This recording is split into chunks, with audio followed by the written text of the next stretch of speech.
Bene, buon pomeriggio. Ci ritroviamo all'ultima serata dedicata appunto al muralismo in Sardegna e lo facciamo, andando a scoprire forse una delle, azioni più sperimentali che riguardano, il muralismo in Sardegna, del secondo Novecento. E lo facciamo attraverso, la visione e la lettura di un documento straordinario realizzato da Tonino Casula, che è stato uno degli artisti più importanti della sperimentazione dell'arte contemporanea in Sardegna e non solo. Ehm, Lo facciamo devo dire anche con una certa emozione, perché Tonino Casula, è mancato alcuni giorni fa, ci ha lasciato quindi un grandissimo vuoto. Lui fino all'ultimi giorni della sua vita e ha vissuto tanto, ha continuato a portare avanti la sua ricerca e la sua sperimentazione radicale. Pensate che, come pittore ha lasciato il pennello, agli inizi, diciamo degli anni '80, tra gli anni '80 e gli anni '90, nel momento in cui, si avvicina all'arte virtuale, seguendo quelle che erano le ricerche, più importanti, nel campo della computer grafica.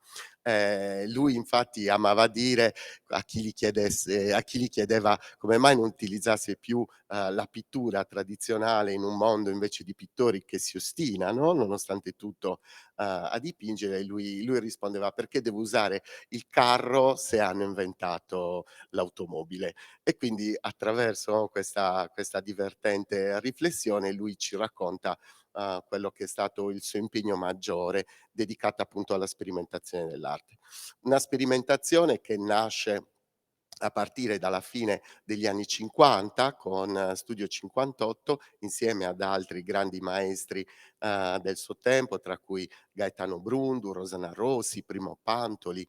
Sono quei giovani anarchici un po' scapigliati, li potremmo definire così, che decidono di andare contro, quel linguaggio, post-impressionista che si dedicava soprattutto di tematiche legate alla cultura, alla tradizione sarda, per invece portare, nella ricerca artistica, tutta quella linfa creativa delle avanguardie, che poi loro appunto utilizzeranno, nella loro ricerca, che poi diventerà soprattutto una ricerca iconoclasta, cioè daranno, l'avvio a una importante sperimentazione legata all'astrazione, più che altro all'arte aniconica, che con Tonino Casula poi confluirà nelle ricerche sulla percezione e in particolare col gruppo transazionale, appunto tutto ciò che era legato all'optical, all'arte programmata, a tutti quei filoni dell'arte, più sperimentale,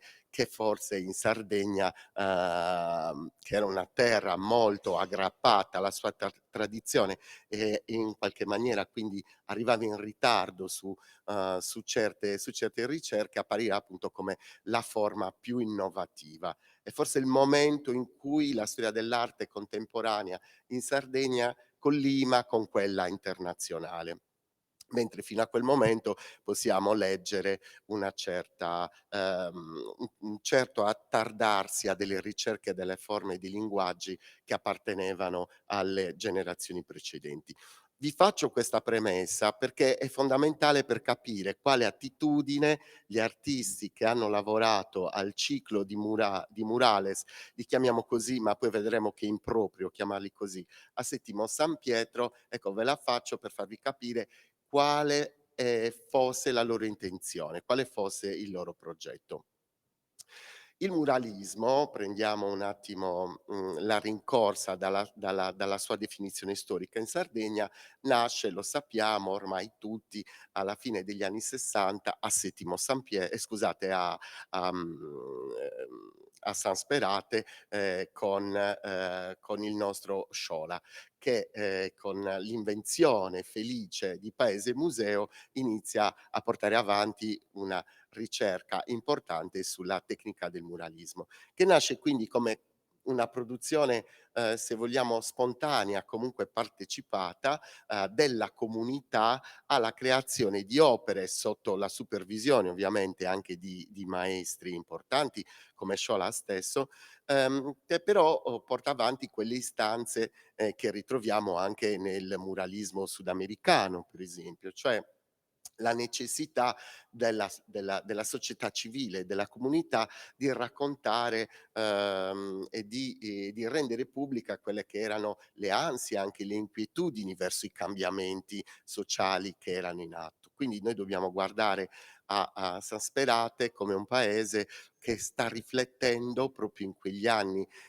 in cui, c'è una no, una rivoluzione anche culturale in atto, sta riflettendo su quei cambiamenti epocali che portano queste comunità agricole, queste comunità, che si trovano, no, a vivere, in determinati territori, a soffrire, l'ansia del cambiamento imminente. Davanti a loro la città di Cagliari è una città, che si espande, nella sua urbanizzazione, le grandi industrie, tutto questo, comporta un cambiamento, no, anche sociale importante e quindi la comunità si stringe intorno alle proprie tradizioni, intorno ai propri ritmi vitali, intorno alla propria idea di vita, consumata in equilibrio col territorio in cui si trova, ecco, si stringe e cerca in qualche maniera di comunicarlo.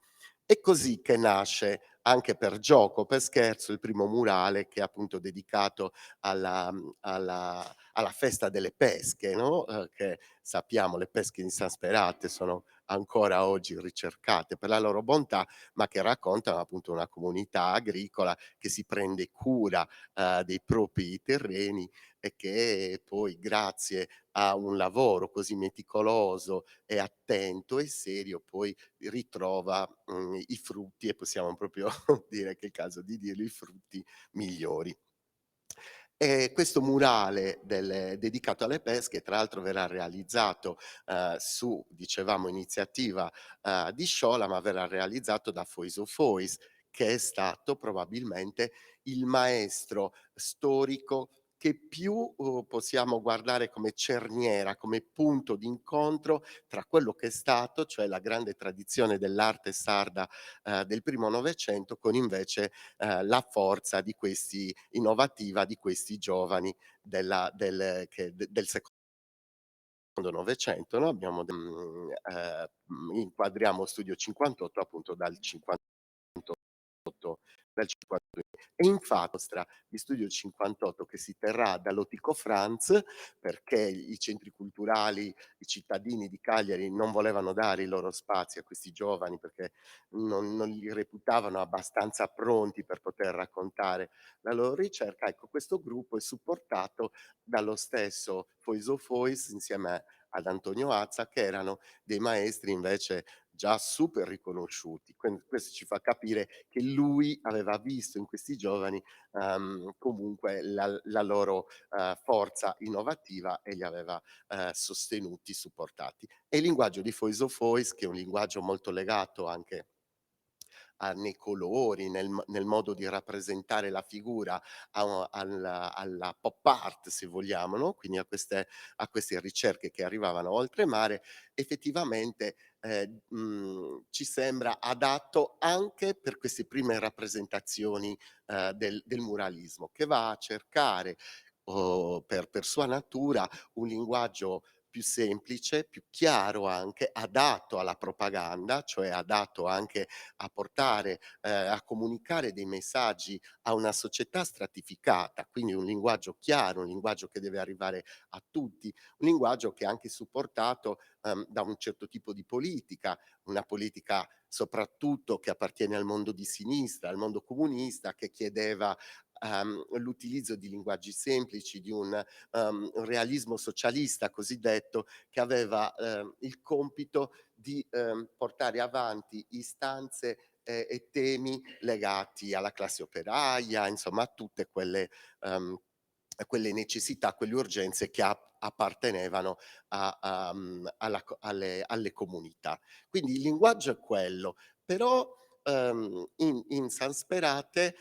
trova in più l'intimità della piccola comunità, del lavoro, che e quindi delle relazioni che si creano in una piccola comunità.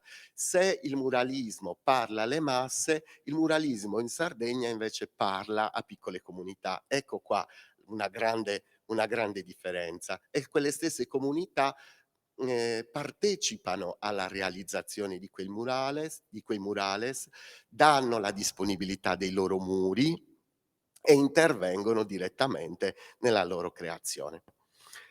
Questo lavoro viene guardato anche a distanza dai grandi intellettuali. Noi sappiamo che San Sperate Paese Museo parteciperà anche alla ricerca delle Biennali di Venezia, verrà guardato dai grandi critici come un'alternativa importante. Se vogliamo, ci sono le premesse, ci sono i semi di quella che poi diventerà l'arte relazionale, che si scoprirà come tale soltanto verso la fine degli anni '90, la stessa che porterà a una Maria Lai a collegarsi alla montagna, a chiedere a tutta la comunità di partecipare a questo grande intervento collettivo. Però anche il muralismo, se vogliamo, è un intervento collettivo, partecipato, perché viene accettato dalla comunità e in qualche maniera la comunità stessa vi partecipa. E poi essendo un prodotto pubblico, perché si riferisce a degli spazi aperti alla comunità stessa, diventa un oggetto che convive quotidianamente con la stessa comunità e per questo motivo la rappresenta anche in esterno. Quindi cosa succede? Che quegli artisti invece che avevano lavorato alla sperimentazione che segnava la rottura con la tradizione, anche pittorica e artistica sarda, che abbiamo detto essere Tonino Casula, Primo Pantoli, Gaetano Brundu, Rosanna Rossi, Mirella Mibelli, poi ne entreranno altri perché da Studio 58 si passerà a gruppo di iniziativa, si passerà insomma a un'evoluzione di questi gruppi che però porteranno avanti sempre queste idee di rottura col passato. Ecco, quel gruppo guarda al muralismo di San Sperate con una certa critica. Pur essendoci nel muralismo di San Sperate, essendoci personaggi come Pinuccio Sciola, a cui tutto si può dire, ma non che la sua pittura o il suo lavoro appartenesse a una produzione spontanea, perché anche lui era un artista importante. Questi artisti che erano abituati a scazzottarsi col pubblico perché portavano, come al Portico di Sant'Antonio nel '60, un Gaetano Brun porta i sacchi lacerati, bisticcia con le persone che erano costretti a vederle perché escono, dai luoghi, dagli istituti chiusi, vanno sulla strada proprio perché cercano il confronto, ma quel confronto per loro era vitale, volevano far capire a tutta la società che, l'estetica stava cambiando, ma per cambiare l'estetica bisognava cambiare anche la coscienza e quindi la coscienza collettiva era strettamente legata poi a una idea politica che poi prende il sopravvento, infatti i gruppi poi saranno, diciamo legati anche dalla componente politica, no, che è fondamentale. Quindi questi gruppi guardano a Sasperate a questo mondo, se vogliamo un po' vernacolare del muralismo con una certa critica e quindi decidono di dire la loro. E lo fanno con 3 progetti, importanti, uno a Selargius, per esempio, e poi appunto poi vi leggerò qualche passo, in qualche anche a Calasetta con Ermanno Leinardi, ma poi questo di Settimo San Pietro è il progetto che noi fortunatamente possiamo vedere in divenire grazie al video che andremo a vedere di Tonino Casula, il quale Tonino Casula non era solo il grande artista, il grande, intellettuale che ci ha lasciato dei libri, pubblicati con Einaudi di grandissimo valore speculativo, ma era anche un grande videomaker, tant'è che il suo legarsi alla montagna, legare e collegare, anzi è il vero, titolo del suo lavoro, che poi verrà preso dalla galleria,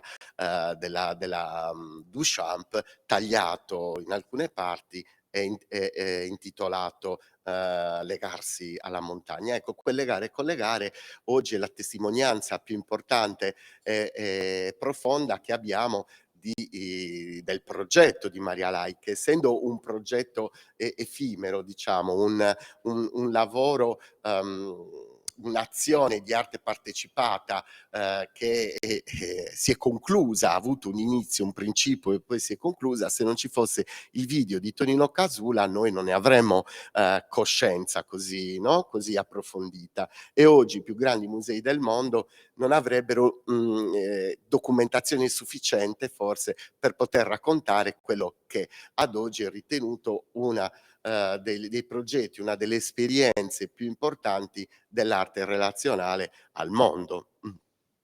Quindi Tonino Casula, se noi andiamo a vedere legare e collegare, diciamo che più che un video di documentazione ha realizzato una vera e propria altra opera, e lo stesso lo potremmo dire per questo video di 25 minuti circa che vediamo, dedicato proprio al lavoro di Settimo San Pietro. Che tra l'altro non solo è costruito in un certo modo, ma lui vi lega anche, e lo sentiremo, un sonoro che esprime contenuti quanto le immagini stesse, cioè non c'è nulla di lasciato al caso. Io direi che poi una volta che lo mandiamo in onda lo possiamo anche guardare e commentare insieme. Ok, quindi ci troviamo agli inizi degli anni 70 nella periferia di Settimo San Pietro, stanno realizzando un nuovo lotto di case, ok?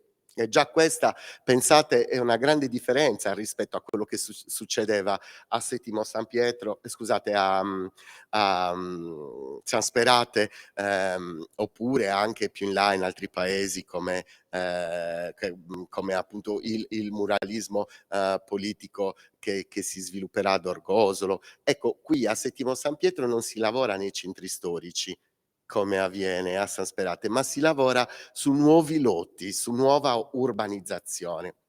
Gli artisti che partecipano pensavano che quel muralismo spontaneo non fosse adatto alla contemporaneità, cioè lo guardavano con un certo interesse, ma per loro l'azione artistica doveva essere congeniale e ben strutturata rispetto al progetto architettonico, cioè arte e architettura dovevano muoversi insieme e utilizzare soprattutto gli stessi linguaggi, cioè andare a cercare entrambi innovazione, così come nell'architettura i nuovi lotti, le nuove costruzioni utilizzavano materiali contemporanei, utilizzavano progetti che mettevano insieme un pensiero architettonico contemporaneo destinato alle periferie, così anche l'arte doveva trovare in questa idea di azione pubblica quella che era la sua specificità, utilizzando però la contemporaneità e la sperimentazione dei linguaggi. Quindi loro non sopportavano che gli artisti si mettessero al servizio della spontaneità vernacolare del linguaggio di San Sperate. Per loro l'artista era un intellettuale, artista in seconda istanza, era un intellettuale che si metteva al servizio della società e svolgeva il suo compito da professionista. Molto spesso, se voi guardate soprattutto l'arte sperimentale, programmata, optical, la creazione artistica in sé non esiste, niente lasciato al caso. Sono studi molto spesso matematici che portano a quel risultato perché vogliono dimostrare delle tesi. La scienza viene in supporto dell'arte per dare all'arte un senso, come dire, concreto di esistenza, incontrovertibile, e l'artista così trova la sua corretta collocazione all'interno di una società contemporanea. Quindi loro su questi nuovi progetti di Settimo San Pietro vogliono riversare tutti questi concetti, e quindi entrano nella struttura stessa della progettazione. Ok? Possiamo iniziare a vederlo.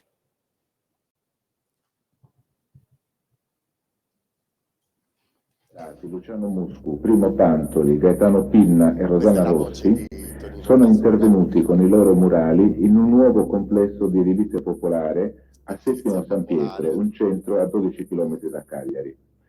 hanno dovuto affrontare problemi di dimensione, problemi di materiali, problemi di ritmi inconsueti, quelli di un cantiere edile, problemi di esecuzione. Un'avventura che ha permesso agli artisti un rapporto veramente diverso con la gente. Da questo momento non c'è più diciamo testo, commento, perché comunque Tonino Casula vuole che noi ci lasciamo trasportare dal suono. Qual è la prima cosa che vediamo? Non vediamo l'artista che dipinge, come potrebbe essere romanticamente l'idea della realizzazione di un'opera d'arte, ma vediamo macchine al lavoro. I suoni sono macchinici. Vediamo cemento che viene versato, no? In strutture armate. Vediamo escavatrici, vediamo insomma un cantiere aperto, questo no? È il concetto. E nello stesso momento però guardate, lui costruisce una sequenza di immagini che alternano escavatrici che lavorano nel cantiere con gli artisti invece che progettano le opere che andranno sui grandi muri.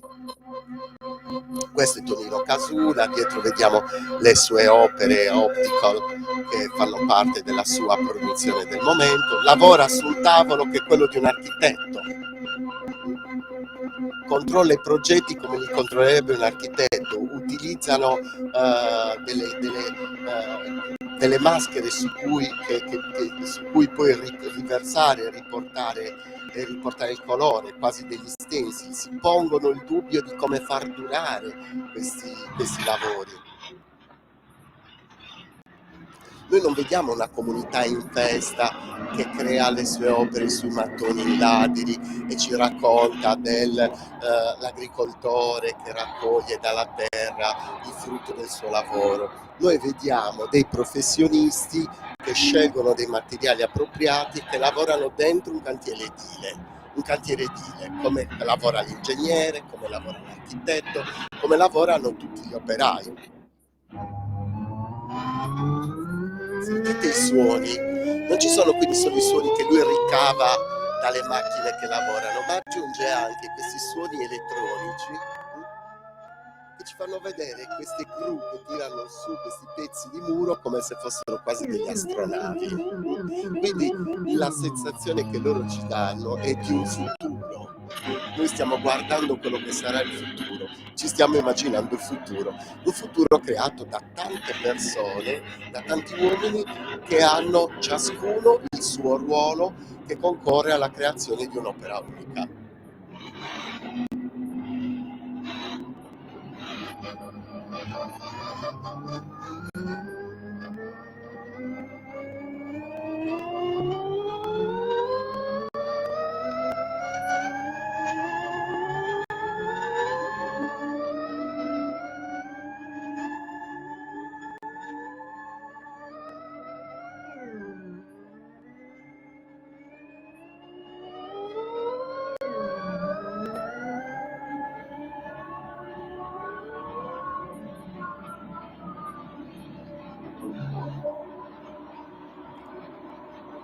Un'altra cosa che vorrei che guardasse con attenzione è lo sfondo, cioè in tutto questo cantiere vitale dove si costruiscono quindi queste abitazioni, fa da sfondo invece un paesaggio rurale, no? Quindi è la contemporaneità che sta avanzando, mentre quindi da una parte in un paese come San Sperate si riflette sul pericolo di questa espansione urbana, questi artisti la abbracciano positivamente, la guardano come una grande possibilità per l'uomo per rinnovare, no, la sua esistenza.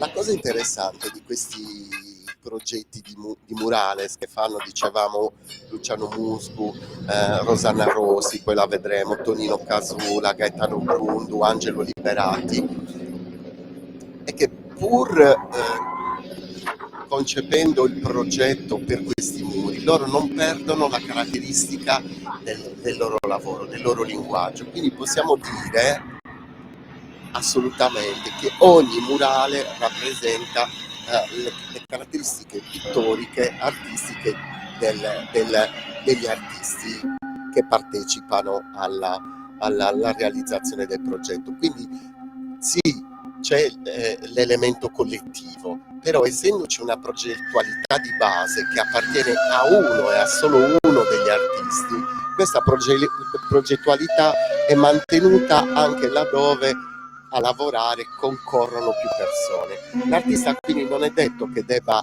realizzare fino in fondo un murale come un Michelangelo che si chiude nella Cappella Sistina per realizzare i suoi affreschi.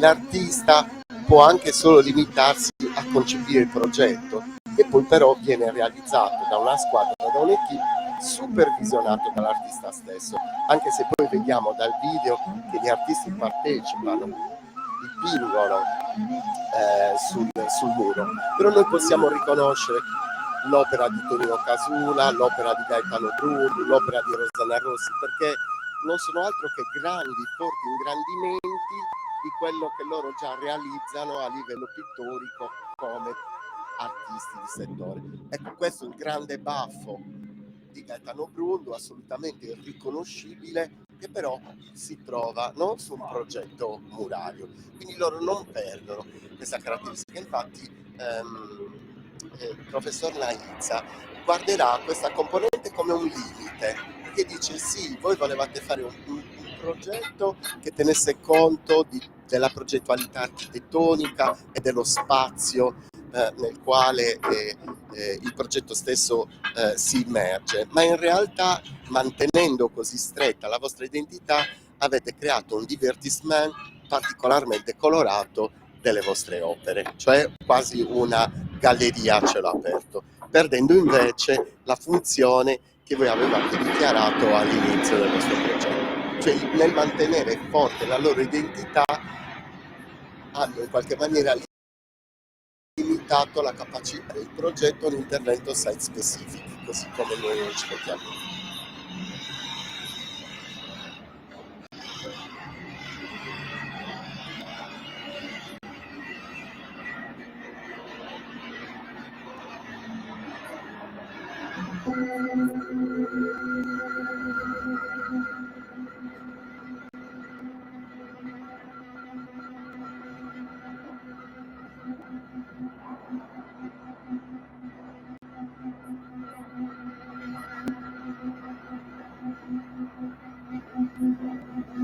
Angelo Liberati.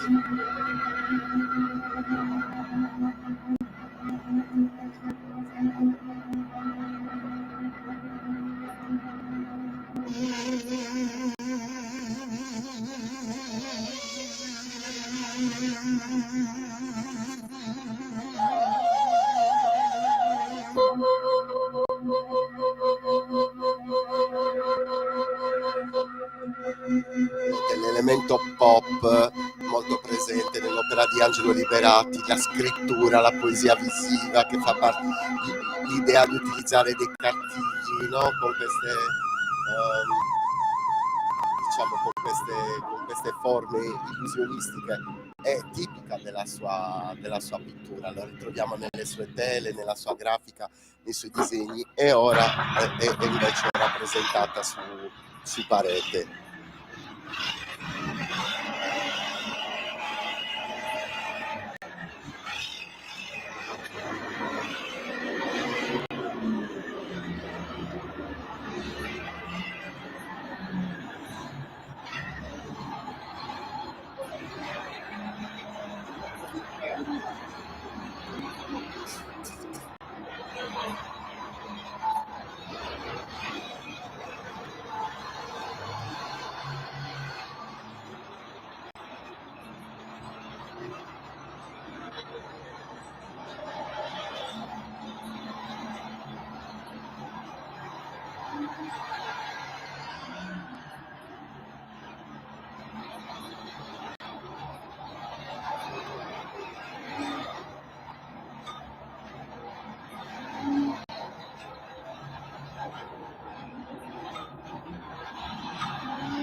progetto e poi si vede l'opera, perché c'è anche questo elemento che fa vedere sempre Tonino Casula, progetto e opera.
Questo è Brundu che realizza un altro baffo. Se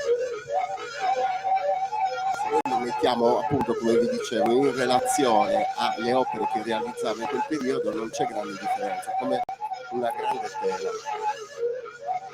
È molto divertente questo momento in cui entrano i carabinieri, perché ci deve essere stato un incidente, stanno facendo dei rilevamenti e Tonino li inquadra, perché comunque c'è sempre questa idea di relazione, no? Con l'arma. Ecco, hanno sempre avuto un rapporto un po' difficile, perché sono sempre stati degli artisti dissidenti. Lui ci fa quasi pensare che siano lì a cercare di capire che cosa stia succedendo.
Rossana Rossi, giovanissima, che realizza, vedete, le sue famose righe che all'inizio degli anni 70, lei dal 69, dal 68-69 passa all'astrazione, dal figurativo, è come se riniziasse da capo il suo percorso artistico, ritrova la purezza della linea tracciata con la china come fondamenta di quello che sarà poi tutta la sua poetica futura, no?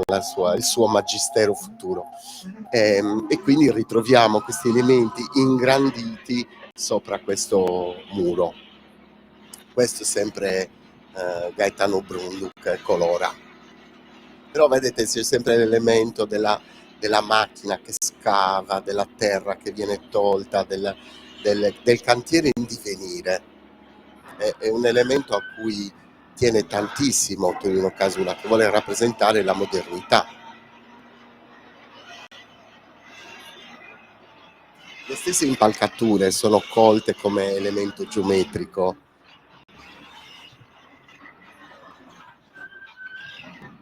Ecco, vedete le righe della Rossi?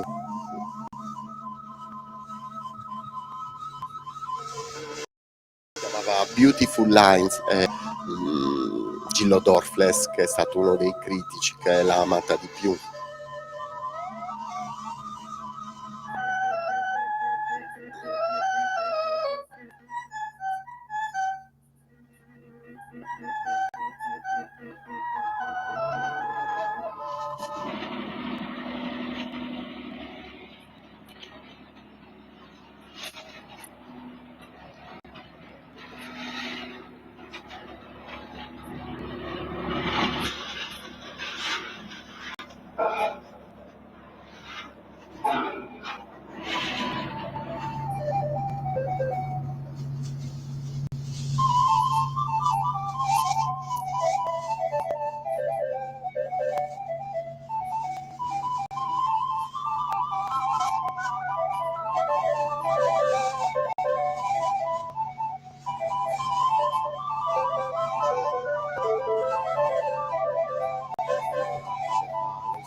Ultimati.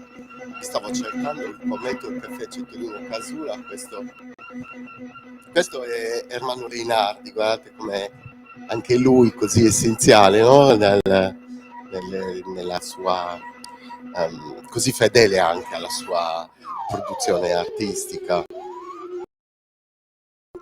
transazionale. Ecco, purtroppo, tranne qualcuno, diciamo che questi murales non esistono ormai più perché non si è proceduto poi a conservarli. Il tema della conservazione è un problema che abbiamo affrontato anche nella prima giornata. Ecco, il video si è concluso. Come conservarli? Sicuramente avrebbero necessitato di una rinfrescata costante, anche se questi artisti si sono posti il problema dell'utilizzo di pitture adatte ad esterni, e qualche elemento l'hanno anche realizzato in smalto proprio per conservarlo. Quello che volevo leggervi adesso al volo è un passo di professor Naizza che ci dà una definizione, scusate, di murale. Ecco, lui dice: il muralismo, vale a dire quella pratica figurativa realizzata principalmente sulle superfici murarie esposte al pubblico, risulta storicamente una forma d'arte che vive ed acquista una sua particolare importanza nei momenti di crisi nazionali o internazionali, quando diventa necessario far sentire la voce della società civile. Le caratteristiche del muralismo, poi abbiamo detto, sono quelle della condivisione, della spontaneità e soprattutto della capacità di saper portare avanti delle istanze comuni che aprono o a una piccola comunità. Nel caso delle nazioni San Pietro possiamo parlare di muralismo, ma possiamo parlare di arte sui muri, di pittura muraria, perché gli mancano proprio queste componenti di condivisione. È un antimuralismo, se vogliamo. Ecco che perché probabilmente in quella forma poi non ha avuto un gran seguito. Il muralismo continua a svilupparsi nelle forme invece che abbiamo diciamo stabilito iconicamente nella Sansperate della fine degli anni 60, cioè da una parte quello che porta avanti istanze e temi di natura politica, e quello invece più vernacolare che ci parla dei mestieri che stanno scomparendo, dei centenari che non ci sono più. Ecco, queste due sono, se ci pensate, le vie che sono state portate avanti a lungo, fino diciamo agli anni '80, quando il muralismo scompare per un certo periodo insieme l'idea dell'arte condivisa, dell'arte realizzata dai gruppi, cioè nel momento in cui si radica la solitudine dell'artista, perché le componenti aggregative degli anni 60 e 70 iniziano a scomparire, si entra in quello che viene chiamato l'edonismo reganiano, cioè il momento in cui l'individualità ha il sopravvento anche nell'arte. L'arte va via, sfugge dalle strade, dal suo essere pubblico inteso come legato al popolo, entra nelle gallerie, si afferma nel mercato, prende quindi, va nelle fiere internazionali, prende un'altra strada. Ritroviamo la ripresa del muralismo in Sardegna, diciamo alla metà degli anni 90 circa, a Bosa, ed è il momento in cui il professor Naizza fa una lettura di quello che è stato dagli anni 60 in poi. Oggi ovviamente che la storia del muralismo invece è andata molto avanti, riconosciamo anche con gli elementi che arrivano dalla street art una nuova forma, una nuova natura del muralismo. Però direi che queste contraddizioni che vengono messe in luce da le scuole di pensiero differenti ancora sono in atto, perché c'è da una parte l'idea che il muralismo o anche la street art, che mantiene forse più radicale in questo senso la sua componente, la nascita deve essere spontanea. La street art si appropria dei muri senza chiederne il permesso, si lega anche a un concetto di aggregazione, di tribù che lavora e produce utilizzando un linguaggio specifico, ma anche a delle regole che fanno parte di sistema. Quindi un lavoro di street art, se viene repentinamente cancellato, è probabilmente perché l'artista non si è guadagnato il rispetto della tribù, un rispetto che poi si guadagna col tempo e anche con delle scelte particolarmente radicali e comunque costanti. Mentre dall'altra parte abbiamo un muralismo che sempre di più rischia di diventare, di assoggettarsi alla componente politica che vorrebbe sviluppare progetti articolati di muralismo, in qualche maniera finanziarli e utilizzarlo per dare una nuova veste, per un restyling del proprio paese. No? Abbiamo queste doppie componenti. Allora a quel punto lo si chiede a un artista individuato, artista, che la componente spontanea la sfrutta nel momento in cui riesce a creare un progetto di condivisione con le scuole o con un certo numero di abitanti dei paesi che vogliono partecipare all'evento. Qual è quella più corretta? Qual è quella che possiamo definire migliore dell'altra? Non c'è ovviamente una risposta a questo, però utilizziamo il nostro senso critico per fare delle valutazioni. Prima di tutto l'onestà intellettuale di quello che viene creato, la qualità estetica che deve essere comunque garantita, il messaggio che il murale porta. Sono tutte componenti, indici di valutazione che noi dobbiamo utilizzare per capire l'effettivo valore di quello che è stato fatto. Sicuramente il rischio è quello di creare dei paesi surreali in cui sui muri si appiccicano, si incollano personaggi della comunità che vanno scomparendo. Cioè, alla fine il vero problema è lo spopolamento dei nostri paesi, quindi più che andare lì a rivestirli di colore e di immagini dei tempi che furono, forse è il caso di interrogarsi su quello che questi paesi devono essere nel futuro se vogliono sopravvivere. E quindi probabilmente in questo il muralismo può intervenire se diventa aggregante di pensiero. Va bene? Per me basta così forse. Grazie. Avete delle domande? Sono qua. Un applauso lo facciamo a Tonino Casula però,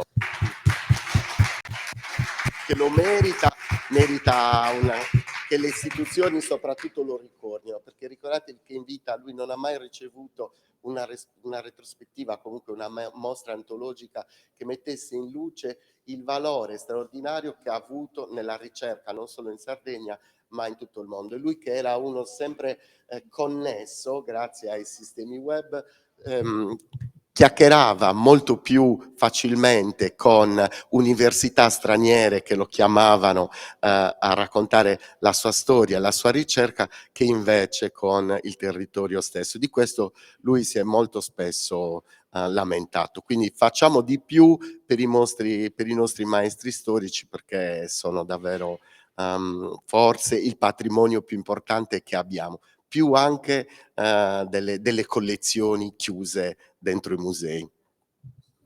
Sì, grazie.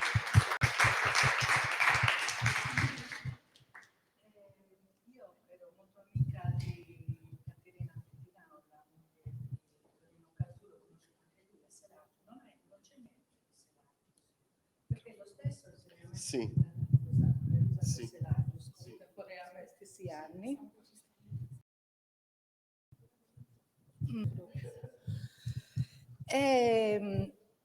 E nell'insediamento di Selargius ha fatto più o meno le stesse cose, gli stessi lavori, no? Che vedevamo dalla strada che si percorreva per andare in Viale Marconi, perché questi insediamenti sono stati, era alla periferia di Selargius e di Settimo, no? Realizzato, era edilizia convenzionata, riservata a categorie insomma indigenti, non proprio indigenti come le case popolari, no? Era una categoria di mezzo, riservata a persone che si riunivano in cooperative, che avevano una consapevolezza, i comunisti, no? I comunisti. E accanto, proprio in quell'insediamento, c'è un'opera di Maria Lai del 79, che è La Casa Cucita, cioè proprio una cucitura su una parete di una casa che anticipa l'estetica relazionale di Maria Lai del cucire della cosa legarsi alla montagna. E secondo me era legato proprio al fatto che Maria Lai magari era legata a Tonino Casula. Si conoscevano. Hai notizie di questa cosa? Perché io insieme ad un eh? Sì, io volevo indagare su questa cosa, su quest'opera che sicuramente ha un valore importante perché no, l'opera c'è, di Maria Lai c'è, ti posso assicurare che c'è, certo che c'è. Il muro cucito c'è ancora perché abbiamo fatto un intervento di recente l'anno scorso, abbiamo fatto un'interrogazione, insomma, perché venisse tutelata, sono venuti dalla sovrintendenza e hanno fatto un sopralluogo, però non si muove niente. Quindi pensavamo di fare un comitato opera per tutelarla e insomma restituirle il valore che ha.